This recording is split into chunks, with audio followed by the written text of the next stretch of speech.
Olá, sejam bem-vindos a mais um Conexão Produtor, o podcast do Sistema FAEPA Senar Paraíba, e continuando essa série dentro da carreta Agro pelo Brasil, a carreta da CNA, do Instituto do Sistema Senar, que está presente mais uma vez aqui na Paraíba Agronegócios 2024. E na ocasião hoje a gente vai conversar um pouco mais sobre uma problemática que os nossos produtores têm enfrentado, algo que não é somente da Paraíba, mas acontece no Brasil todo, e é algo que a gente precisa nos prevenir. E eu não sei nem se eu estou falando certo, se é prevenção, se é correção, mas eu trouxe especialistas aqui para conversar com a gente. Então, para a gente começar essa conversa, eu gostaria de agradecer mais uma vez a participação do Jair. Jair Corrêa, ele é assessor técnico da Federação na área de pecuária. Jair, seja bem-vindo. Obrigado, Gabriel. Também temos aqui conosco Márcia Lopes, ela é auditora fiscal agropecuária, a auditora fiscal federal agropecuária do Ministério. Seja bem-vinda, Márcia. Obrigada, Gabriel. Temos aqui conosco também o Aloysio Silva. O Aloysio é o coordenador do programa na SEDAP, né, o Programa de Erradicação da Brucelose, correto? Isso, correto, obrigado. Muito bom, gente. É muito bom ter vocês aqui. Eu agradeço o aceite desse convite para a gente falar de um tema muito importante. Um tema que muitas vezes foge do conhecimento dos nossos produtores, de todas as obrigações que eles precisam, de todos os cuidados que é preciso ter tomado dentro do seu rebanho. Mas antes da gente entrar nesses cuidados, nessas obrigações, eu gostaria de saber, como leigo, o que é a brucelose em si, porque é uma doença tão importante que tem um valor econômico, que pode afetar o valor econômico da nossa produção, a saúde dos nossos animais, se ela pode passar para o humano ou não, de maneira geral, para aquele pessoal que ainda não conhece, não sabe nem do que se trata. Então vamos começar do começo? Quem pode responder essa para a gente? Sou eu, Aloysio. Fique à vontade, Aloysio. Então, a brucelose ela é uma doença infecto-contagiosa causada por um grupo de bactérias, né? E a que nós temos aqui no Brasil é a Brucella abortus, né? Então, o próprio nome já fala, já diz, Brucella abortus. Então, essa bactéria, ela causa nos animais um aborto. E essa doença também, ela é uma zoonose, certo? Então, ela Pode passar para o pode ser humano. passar para o ser humano. E nós já temos relatos de alguns casos em humanos. Entendi. Então, assim, para a gente começar, além de ser uma doença que afeta o rebanho, ela pode ser passada. Então, aí mais um cuidado que deve ser tomado, né? Isso. E quais as principais fontes dessa transmissão para o humano? Quais seriam as vias de transmissão, Aloysio? A transmissão para o humano é através da ingestão de leite cru, né, ou derivados do leite cru, certo? E transmissão também através do manuseio. Então, nós temos práticos ou até mesmo veterinários que vai fazer um parto, não usam todos os EPIs que são necessários. Então, a brucela, ela está presente ali naquelas secreções, certo? Que surgem do parto. Então seria aquele contato direto, digamos, a Direto. vaca está parindo, eu vou auxiliar, porque o bezerro ali está um pouco Isso, atravessado. E essa isso. falta do EPI Isso, geraria essa contaminação. isso. Então, é um perigo realmente, né, de todos os lados, né? No consumo, no auxílio, no manejo. Isso. Ah, bacana. E quando a gente fala da brucelose especificamente, que é uma doença, é uma bactéria que causa tudo isso e que tem uma importância muito forte na economia e que afeta a nossa pecuária brasileira, existem alguns cuidados que o produtor, o criador precisa ter. E para isso, se eu não me engano, foi criado um programa nacional de erradicação, né, da brucelose e da tuberculose animal, que são duas doenças que elas estão ali, Zoonoses, duas né? Inclusive. zoonoses. Sim. Exatamente. Então, ela tem uma importância cada vez maior, tanto da sua prevenção quanto do seu tratamento em si. Então, esse programa ele surgiu para a gente minimizar todo esse potencial risco que acontece nas propriedades. Isso. Então, Isso. Márcia, você podia explicar para a gente, por favor, como que realmente acontece, como que funciona esse programa, da onde ele surgiu, qual a necessidade dele de fato, e se os números, por exemplo, os números são tão altos assim que o governo federal precisou criar um programa para trabalhar essa temática? Sim. Gabriel, como você falou no início da nossa conversa, sobre a questão do controle e erradicação, né, realmente a gente tem um programa aí que trabalha, né, essas duas zoonoses, a brucelose e a tuberculose, num caminho de controle e erradicação dessas doenças, né? Tanto que é o nosso Programa Nacional de Controle e Erradicação de Brucelose e Tuberculose, né, que a gente chama PNCEBT, né, que é a sigla do programa, e mais corriqueiramente a gente chama, né, o programa dessa forma. Então, ele foi criado, né, dentro né, do âmbito do Ministério da Agricultura em 2001. Então, a gente já vai para, né, já temos aí 23 anos de programa criado, justamente porque se tratam de doenças que, além de importância econômica, né, têm uma importância sanitária muito grande, né? Vamos, né, frisar bem essa questão das zoonoses, né, traduzindo. Então, são doenças transmitidas, né, para o homem, passíveis de transmissão para o homem, né, com consequências severas, né? São doenças de grande importância, né, em termos de saúde pública.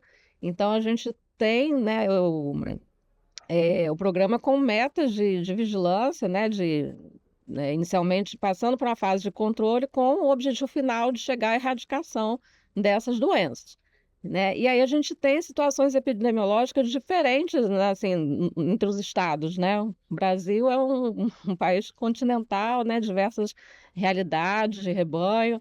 A gente tem, né, questão de predominância de gado de corte, gado leiteiro, né? Então, muito variável, né? De acordo com, com os rebanhos, né? Com os estados. A gente tem rebanhos aí de mais de 20 milhões de animais, né? Estados aí como Mato Grosso do Sul, rebanhos gigantes. Então, a gente tem diferentes taxas que a gente chama de prevalência da doença, né? E aí, de acordo com essa realidade, a gente lança ações, né, dentro do programa, né, dentro do PNCEBT, justamente com o objetivo de reduzir a prevalência, né, de ambas as doenças. A brucelose, a gente tem uma estratégia básica que passa pela vacinação dos animais, né, tem um programa de vacinação instituído, obrigatório também desde a instituição, né, do programa. E já a tuberculose não tem vacinação, né? A gente tem o programa de realização de exames, né? Fazer continuamente exames que são feitos por médicos veterinários habilitados, né? Junto ao programa, e dessa forma a gente vai atuando com o intuito de reduzir essa prevalência. Só assim, para vocês explicarem para o nosso produtor, então o programa é de controle e erradicação, então a gente não tem o tratamento.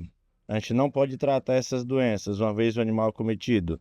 Exato, uma vez diagnosticado, né, o animal confirmado, o diagnóstico do animal como positivo, o animal realmente tem que ser, né, ou sacrificado ou abatido, né, porque realmente a gente precisa trabalhar com a eliminação desses animais. E no ponto que a senhora falou sobre, então, que teria vacinação da brucelose, então tem alguma especificidade dessa vacina? É qualquer animal, qualquer idade? Como que é esse programa de vacinação, tanto nacional, que se estende aqui para o estado, que é como um programa nacional, né? Quais são essas etapas de vacinação? Como que são esses animais vacinados? Vejamos, eu costumo dizer nas palestras que não se cria animais como antigamente. Então, nasceu o animal, você tem que registrar, anotar no seu caderninho. Então, para a brucelose, só vacina bezerras, Fêmeas. fêmeas. Nasceu, certo? A bezerra anotou. Hoje são 19 de setembro. Nasceu a bezerra. Então, a vacina da brucelose ela é feita a partir dos 3 meses de idade, entre 3 e 8 meses de idade, certo? Isso com uma vacina chamada B19, certo? O produtor que esqueceu ou passou batido, ele tem uma outra vacina para realizar nesse animal acima de 8 meses, que é a RB51. Então, nós temos aí no mercado 2 tipos de vacina, certo? Então, de 3 a 8 meses, a B19 e acima de 8 meses, a RB51. Que a RB51 também pode ser utilizada de 3 a 8 meses, só não pode ser o contrário. Entendi. E eu queria só voltar um passo atrás, porque pode ser que quem nunca ouviu falar dessa doença, dessa zoonose, e está conhecendo nesse momento, pode surgir uma dúvida. A gente falou aqui dos rebanhos, a gente falou aqui das bezerras, e a gente, para a brucelose nesse caso, a gente está falando só da espécie bovina?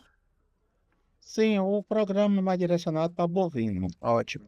Bovinos e bubalinos. Bovinos e Isso. bubalinos. O programa do Ministério da Agricultura trabalha com bovinos e bubalinos, mas a doença existe em outras espécies. Ela pode acometer outras espécies, mas ela, assim, como programa sanitário, a gente trabalha com bovinos e bubalinos. Entendi. Então, por isso eu queria deixar mais Sim. esclarecido, porque às vezes as pessoas podem falar, mas eu tenho outros animais aqui, será que eu preciso também? Então, o programa, ele é focado no bovinos e Sim. O bubalinos. controle oficial é sobre bovinos e bubalinos, Ok. né? O que vai atrelar a emissão de uma guia de trânsito, né? A exigência de exames é para bovinos e bubalinos. Então, digamos que o nosso amigo Gabriel vai ser o novo investidor agora da Bovino e ele comprou os animais e ele não tem a certeza se aqueles animais foram vacinados. Qual é o passo a ele fazer? Quem pode fazer essa vacinação? E direcionando, como você disse, tem uma vacina específica para esses animais que passaram da idade. Mesmo se esses animais, por um acaso, eles foram vacinados lá, mas Não por tem algum nenhum motivo não registro, tem né? como registrar, ele pode vacinar de novo com essa outra vacina? E quem pode fazer a vacina?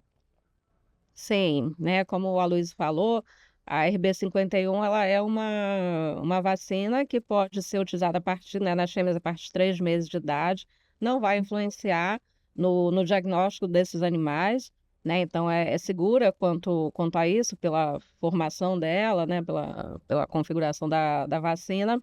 Então é até indicado que ele faça, né? Assim, como ele está Na adquirindo dúvida, isso, faça, né? Porque, inclusive, a imunidade que a B19 confere, né? Sendo aplicada de 3 a 8 meses, ela não é a de eterno, né? Então é, assim, até indicado, recomendado, né? Interessante que se faça realmente uma revacinação, e aí seria com a RB51, para, enfim, para, né, trabalhar a imunidade, né, contra a brucelose. Em relação, Jair, à sua pergunta De quem de seria que vacinação, aplicaria essa eu, vacina? como novo investidor, como para novo- cuidar do meu gado, do meu lote Isso. recém-comprado, eu mesmo posso ir numa loja agropecuária, comprar e vacinar? Como funciona? Então, cadastro é relacionado a médicos veterinários, né? Então, o médico veterinário vacinador, né? Por se tratar de uma vacina viva, né? Por que tem que ser um médico veterinário? Porque é uma vacina viva, atenuada, então tem riscos, né, no manuseio, na aplicação dessa vacina. É algo que está bem em pauta, né? Porque na Covid a gente ouviu falar muito desse termo, né? Então Isso. todo mundo mais ou menos já sabe do que se trata, né? Isso, a Covid ajuda, infelizmente, né, assim, mas acabou ajudando, trazendo alguns conceitos importantes para a população, né? E então né, o médico veterinário ele vai se cadastrar junto ao Serviço Veterinário Estadual, né, no caso a SEDAP, né, que é Isso. representada pela Luísa. Ele vai passar por um trâmite, um processo junto, né, à secretaria, e ele vai se cadastrar como vacinador, né, como médico veterinário vacinador. E ele pode ter seus agentes vacinadores, né? Ele pode, se caso, né, não é obrigatório, mas se ele tiver interesse, né, em ter, digamos, vacinadores atrelados a ele, sempre sendo ele o responsável técnico, E né, esses pela vacina. vacinadores, esses agentes vacinadores, não necessariamente precisam ser médicos veterinários. Não seriam médicos Mas veterinários. são Eles pessoal que são- foi capacitado, treinado Isso. e sob o guarda-chuva da responsabilidade Exato. daquele médico veterinário. Isso, vai sempre a responsabilidade é do médico veterinário, né? Então, eles seriam agentes supervisionados por um médico veterinário, sempre, né? Então, Isso facilita, porque em muitos municípios a gente não tem, principalmente quando a gente fala da Paraíba, por exemplo, que a gente tem 223 municípios, nem todos têm um médico veterinário disponível ali o tempo todo. Claro que sim, em algumas ocasiões tem sempre por ali, mas o tempo todo na necessidade, ali naquela agenda vacinal ali de 3 a 8 meses. Então, esses agentes vacinadores, eles facilitariam a cobertura do rebanho, né? capilaridade, né, é fundamental, né? A gente precisa, inclusive, ampliar, né, esse universo de agentes vacinadores, lógico, sempre sendo capacitados, né, e supervisionados por um médico veterinário, mas justamente para isso, para aumentar a cobertura vacinal, né, no estado, que hoje é o principal objetivo dentro, né, do programa de brucelose. A gente precisa aumentar essa cobertura vacinal. E aí a gente precisa, né, automaticamente ampliar essa capilaridade, né, de chegar aos municípios. A Luísa pode falar de algumas regiões, né, que hoje não são tão digamos, bem servidas, né, assim, de profissionais disponíveis, né? Até pegando esse Então, gancho, como é que está a realidade do nosso estado, Aloysio, assim, dentro dos índices vacinais e como é que está essa situação? E o que é que a gente pode, aproveitando a audiência, aproveitando essa divulgação, como é que a gente pode chamar o produtor a engajar? Como é que está esses índices? Está ruim? Está bom? Como é que está? Isso, o estado da Paraíba, ele precisa elevar esse índice. Nós fizemos já, a Márcia já fez lá o cálculo de 2023, nós estamos com 58,3, não é isso? isso. 58,3 de cobertura vacinal. O Ministério da Agricultura exige 80%. Então, nós ainda estamos a desejar, certo? E com relação ao número de veterinários, nós temos em torno de 230 médicos veterinários credenciados, onde nessa relação desses 230, nós temos uns 50 que não estão mais trabalhando dentro do programa. E nós temos em algumas regiões onde a gente tem mais veterinários cadastrados e em outras quase inexistente, né? E o que fazer nessas áreas que não tem veterinário? A defesa pode atuar de alguma Isso, parte, auxiliando nessa vacinação? O que pode o sim. produtor tem que fazer, já que ele procura alguém e não acha quem vacinar esses Pode animais? sim, ele deve procurar o escritório da Defesa Agropecuária, que pertence ao seu município, que é a USAV, onde ele entregava aquela carta da vacinação da febre aftosa e fazer essa comunicação. Então, o próprio veterinário da Defesa Agropecuária pode auxiliar, certo? Então, a gente está buscando, certo, elevar esse índice. É tanto que já tem algumas ações aí planejadas agora a partir de outubro, certo? Para 3 regiões onde praticamente não existe a vacinação. Entendi.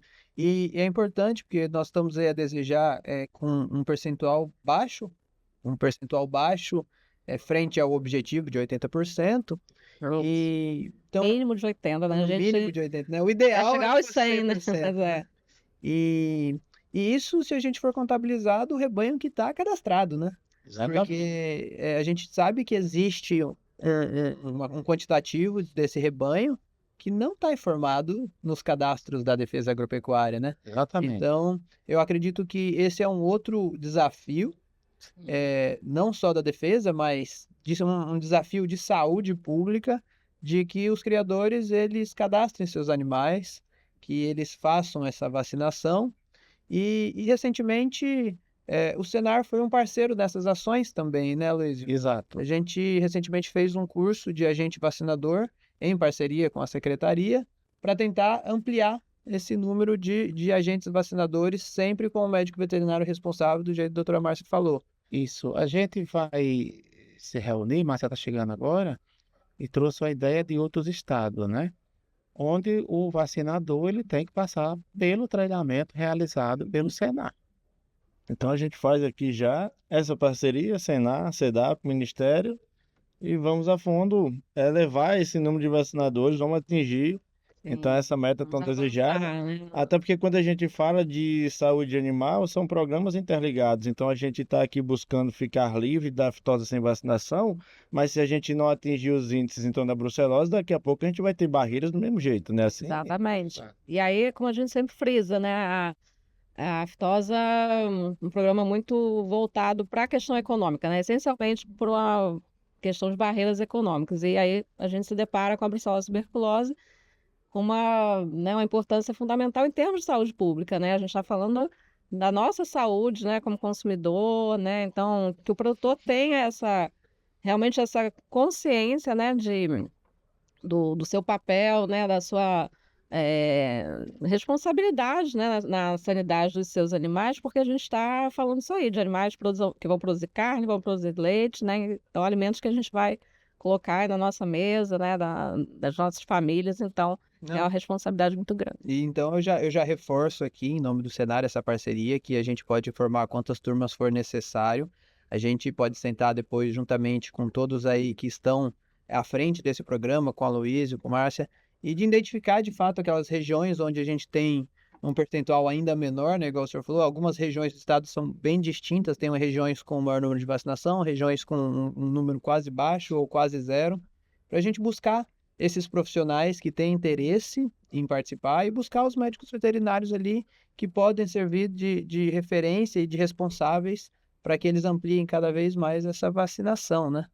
Então aqui eu nos coloco mais uma vez à disposição, assim como já o fizemos esse ano, porque é um objetivo em comum de todos os criadores, todos os produtores, e enquanto Senar e Federação, o nosso objetivo também é que o nosso estado possa crescer na pecuária, mas crescer com responsabilidade, crescer sem futuras barreiras, né? A brucelose e a tuberculose está presente no nosso rebanho, viu? E como que está a situação da tuberculose? Já vacina também para tuberculose? E como que é? Não existe vacina para tuberculose, certo? O que a gente orienta ao produtor, ao adquirir animais de outra propriedade, animais de feira, ele teste esses animais.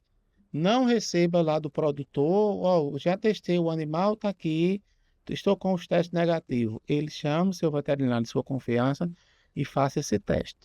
E a tuberculose, assim como a brucelose, caso identificado positivo, também é necessário o abate ou sacrifício do animal. Isso. Isso. Então, aí, além da questão de saúde, tem a questão econômica da perda desse animal, daquele pecuarista que acabou de adquirir um animal com um teste positivo ou negativo, que ele muitas vezes não sabe a veracidade daquilo lá, né? Então, daí a importância que a Luísa falou. De fato, você adquiriu um rebanho, você adquiriu animais, teste, procure o seu veterinário, para que você garanta não só a sanidade do seu rebanho como um todo, até porque um animal infectado, ele pode passar para todo o seu rebanho, quanto Isso é uma fonte, né? quanto você perder todo aquele valor investido e até mais, né? Sim. Só relatando um caso. Recentemente, há 15 dias, eu fui participar de um sacrifício sanitário em uma propriedade ali na região de Campina Grande. Então, só de uma propriedade, 4 animais, 4 vacas produzindo leite, certo? Onde esse produtor teve um prejuízo de mais de 50 mil reais. Né? Chegou na feira, se engraçou das vacas, viu as vacas bonitas, o ombro bonito, cheio de leite e tal, comprou, levou para dentro da sua propriedade. Isso acontece muitas vezes por desconhecimento, né? Então, ferramentas como essa aqui, esse é o intuito de conversas como essa, de um podcast como esse, para que a gente possa levar esse tipo de informação ao produtor ali. Porque muitas vezes ele não faz esse teste até pelo desconhecimento. Não é, às vezes, para economizar no veterinário, não é para economizar no teste, é porque simplesmente ele não sabe da necessidade, não conhece o perigo que ele está correndo. Nem né? conhece a doença, né? Muito realmente desinformação. E até reforçar para aqueles que não fazem o teste por economia, então você tenta economizar 100, 150 reais no teste e acaba tendo um prejuízo de 50 mil. Então, Exato. a gente reforça de novo a vacinação da brucelose e esse controle da tuberculose, que então serve como as outras. Qualquer caso que é suspeito, o próprio produtor pode entrar em contato direto com a defesa, Sim. para a defesa então visitar e fazer algum diagnóstico desses animais, ou só pode ser feito diagnóstico privado? Como que acontece? Não, nós temos os veterinários que são habilitados pelo Ministério da Agricultura, eles são os responsáveis, certo, por executar esses testes. Os testes de brucelose e tuberculose são os veterinários que são habilitados. Nós temos em torno de 105, né, nossa, por aí? Isso, em torno de 100 veterinários habilitados. 100 veterinários habilitados, isso aí já é pouco, né? Mas existe dentro do programa.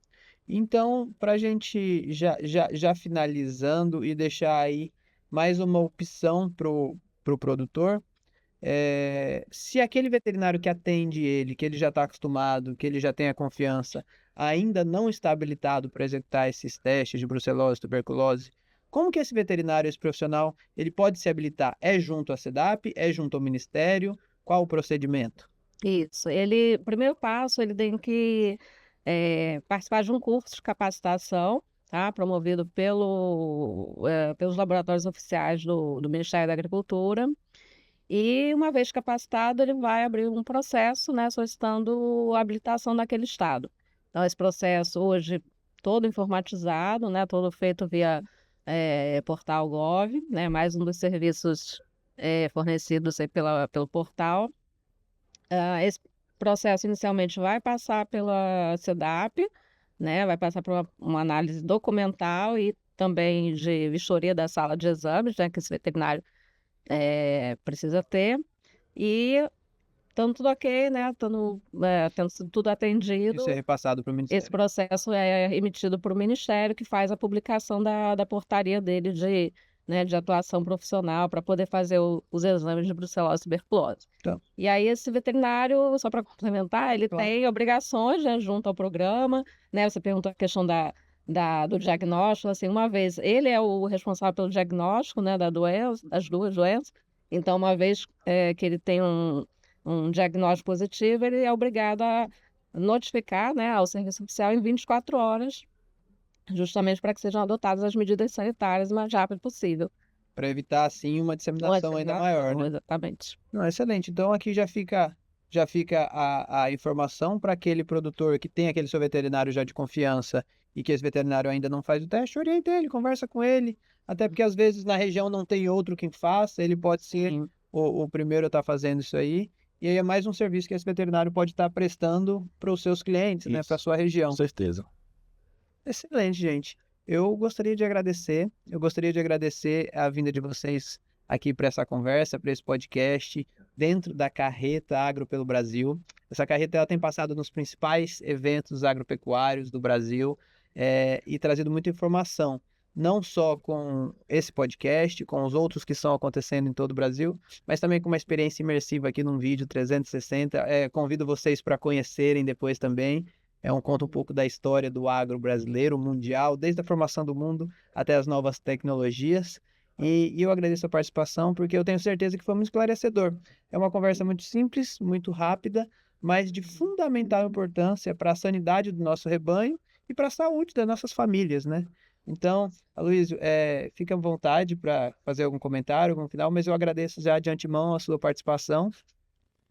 Então, como esse vídeo ele vai ser conhecido pelos produtores, eu solicito aos senhores produtores que passem a informação para outros, certo? Dessa importância, certo? A gente precisa atingir a cobertura vacinal contra a brucelose, certo? No mínimo 80%, né?